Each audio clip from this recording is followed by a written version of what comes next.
అందరు క్యాలిక్యులేటర్ ని క్యాలిక్యులేషన్స్ కోసం వాడితే కానీ మా వాడు దేనికోసం వాడాడు చూడండి. అసలు మ్యాటర్ ఏంటంటే మా కాలేజీలో ఈ రోజు అయితే మిడ్-1 అయితే స్టార్ట్ అయింది. ఫస్ట్ ఎగ్జామ్ వచ్చేసి నా జీవితంలో నాకు అర్థం కాదు, నాకు రాదనమాట. అదే మ్యాథ్స్.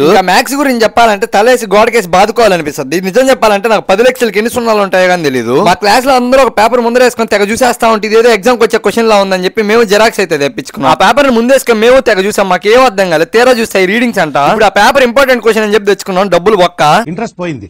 ఎందుకంటే ప్రతి దశలోనూ పెంట చేస్తుంటే నాకు ఇంట్రెస్ట్ లేదు. నాకేం రాదు, నేనే పెద్ద సన్నాసి చదువు అనుకుంటే నాకు తోడు ఇంకో సన్నాసి చదువు అయితే ఉన్నాడు. ఇదేంద్ర ఎప్పుడు బ్యాగ్ తెచ్చాడు, ఈ రోజు కొత్తగా బ్యాగ్ తెచ్చాడని చెప్పి బుక్లు ఏమైనా ఉన్నాయని చెప్పి చెక్ చేస్తే దాంట్లో టిఫిన్ బాక్స్ ఉంది.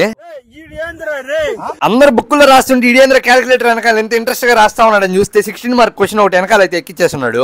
నువ్వు చాలా కంట్రీలో ఉన్నావు బేటా. నాకు క్యాలిక్యులేటర్ లేదే క్యాలిక్యులేషన్స్ రావు. అలాంటిది నా క్యాలిక్యులేటర్ లాస్ట్ సెమిస్టర్ అయిపోగానే బుక్ షాప్ ఒకటి కమ్మేసా. ఇంకా నాకు క్యాలిక్యులేటర్ కావాలనగానే మా బాలాజీ గడు వాళ్ళ తమ్ముడి కాడి నుంచి అయితే క్యాలిక్యులేటర్ అయితే తీసుకొని వచ్చాడు. అది చూస్తే కొత్త క్యాలిక్యులేటర్. వాళ్ళ తమ్ముడు భయపడతా ఉన్నాడు, నేను బాలాజీ గడు ఎగ్జామ్ అయిపోగానే ఎక్కడ అమ్మేస్తామని. మ్యాథ్స్ ఎగ్జామ్ లో ఫెయిల్ అయ్యే వాళ్ళ పాస్ అయ్యే వాళ్ళ అనేది కింద అయితే కామెంట్ సెక్షన్ లో కామెంట్ చేయాలి. అలా మీ లక్కీ అండ్ యూట్యూబ్ లో సబ్స్క్రైబ్ చేసుకోండి, ఇన్స్టాలో ఫాలో చేసుకోండి. By by.